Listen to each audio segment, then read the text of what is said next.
Okay, here's the deal about Harry Reid and the whole Negro thing. The majority of blacks and liberals in general aren't really going to make a big deal about this. Harry's a liberal, and he's got the license to make crack statements such as his recent one. Look at Joe Biden. He made racist statements too, and he's the vice president now. Harry Reid's comments don't shock me. Remember, y'all, liberals excuse themselves while accusing others of being what they claim to not be themselves. Now, liberals make the most crude, bigoted, sexist, homophobic, and anti-theistic comments. The music industry, for example, does a lot of referring to women as four-letter words and four-legged animals. Y'all crazy, bitch. And we know that there are Democrats who want you to vote Democrat when it comes time to rock the vote. The Democrat-run educational system went from wanting to keep our schools segregated to the condescension of wanting to bus in black kids to go to school with white kids to promote diversity. All it does is brew a minority complex. And liberals pat themselves on the back saying, look what we do for the Negro people.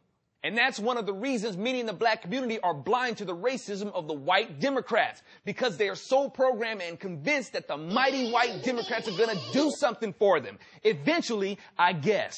But let me tell you something. If you're living in the ghetto, you can bet that the Democrats have been the majority in governing your area. Yeah, they're doing wonders for you. Democrats make them feel good about their bad situation by making them feel like it's not their fault. It's the white Republicans' fault. White Republicans did this to you. Democrats earn their trust with the tactic of self-effacement. They're big enough to point out the evils of other whites to sanctify themselves. They've had the black community programmed to be prejudiced against Republicans. Many black people don't believe that, though. They can believe that white people made them smoke crack and made them get AIDS as a form of genocide, which is not true, but don't see that the truth is Democrats are killing us off through Planned Parenthood. Let me read something to you from the eugenicist Margaret Sanger, Democrat and founder of what we know today as Planned Parenthood. We do not want word to go out that we want to exterminate the Negro population, and the minister is the man who can straighten out that idea if it ever occurs to any of their more rebellious members. She founded Planned Parenthood as a means to exterminate us. But her agenda is okay because she's a Democrat protected by the liberal prophylactic like Harry Reid. Hitler and the KKK were on board with Sanger's philosophy, and unfortunately, too many in the black community are too. I outline this in my book, y'all. I think it would be a good tool for you to have if you want to get a good idea of how they get away with doing what they do instead of being frustrated by what they do, so you can outshine what they do when they try to do it. Anyway, Harry, Democrats are the same party that fought to keep slavery legal. That's your party. When the Democrats got really sick of those pesky Republican abolitionists, the KKK was founded to be the terrorist arm of the Democrat slavery proponents. Harry Reid, that's your party. Ask Robert Byrd, he'll tell you. They are the party that stood against the first Civil Rights Act that was passed in the 1800s, thanks to Republicans, and revoked by the Democrats under the presidency of Woodrow Wilson, a Democrat. Harry Reid, that's your party. It was Democrats that enacted and maintained the Jim Crow laws. Yo, Harry, that's your party again. The Democrats are the same party that stood against desegregation of schools and the military. Yo, Harry, that's your party. And President Eisenhower, a Republican, ended segregation in schools and the military.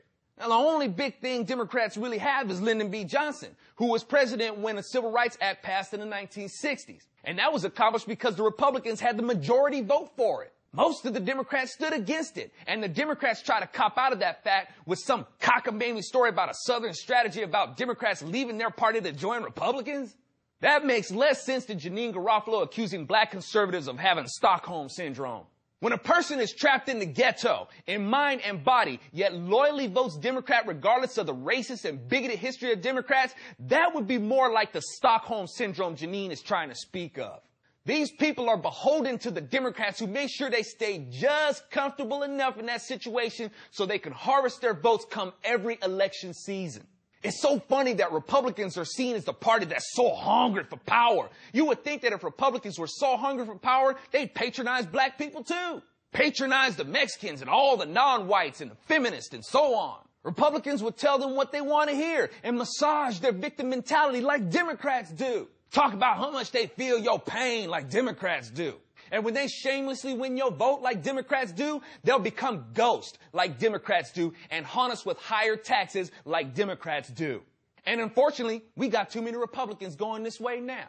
But the Republicans that have stuck to their conservative principles can't be the power-seeking party that the liberal elites sucker the lower liberals into believing, because if they were that hungry for power, they'd do all those things that the Democrats do to get it. Now, this thing with Harry Reid ain't gonna stop there. You're gonna have conservatives giving the same old reaction. If a Republican were to say that, why, there'd be hell to pay. And everybody knows that. Even the Democrats know that, and they're laughing about it. Now, the sad irony is that as much as conservatives claim to be pro-defense, often they're not that great at defending themselves. Democrats, the real racists, have been accusing Republicans of racism for decades. And after all this time, Republicans still fail to defend themselves against that charge. Let me give you a tip. The best way to defend yourself is to not get defensive, but adaptive. You stick to your principles, but you have to change your tactics. For example, as much as I love the Tea Parties, the only thing it will secure is a political victory. Then the left-wingers are going to get all rallied up and say that the teabagging racists are trying to keep the minorities down, and then it will be their turn for a political victory. Do you want a political victory or an American victory? It would be nice if we could all just be Americans, but different people have different ideas of what America is or what America should be. The two main factions of these opposing views are the right wing and the left. Choose your side. The right wing fights for one nation under God. The left wing fights for a diverse nation over God. The right wing fights as a declaration of independence. The left wing fights as a declaration for dependence. The right wing loves peace and freedom enough to fight for it. The left wing loves to speak their peace and use their freedom to curse those who fight for their freedom to speak their peace. As long as Democrats are racists who can get away with accusing Republicans of being racist, then Republicans are just burning energy in this fight without efficiency. It doesn't do much good to point out that Democrats are racist when you haven't convinced others that you're not. For example, acting like country music is the only music worth listening to and calling rap music crap music doesn't help. But the truth is, a lot of conservatives do like rap music. They just don't like the lyrics. Well, what is rap? It's rhythm and poetry. Start writing some uplifting poetry and put some rhythms to it. Do that and make it better than what these other acts are doing, instead of just saying rap music is crap music. Same thing with rock music. Christian rockers are coming out swinging though. Become teachers and get in the way of the spell these left-wing teachers are casting. Same thing with films. Hollywood will consistently portray America, Republicans, the military, and corporations as the bad guy. You can either stop watching their productions or start making your own. Don't wait for Hollywood to produce it or depend on them to distribute it. Just start doing it. These are the mediums the left is using to control America with. That's where you need to be. Outshine them and give the people something better to see. Like my friends with Ampersand Films, Illuminati Productions, Dionysus Productions, and POV, and of course, Macho Sauce Productions. Part of this adaptation is being relatable. Liberals use the tools of entertainment and education to relate to people. And if you're not relatable, then the only other thing you'll pretty much be seen as is racist. Now, I'm not saying all you conservatives need to get out there and start making a song or a movie. I'm saying stick to your principles, but you need to find ways to relate the principles.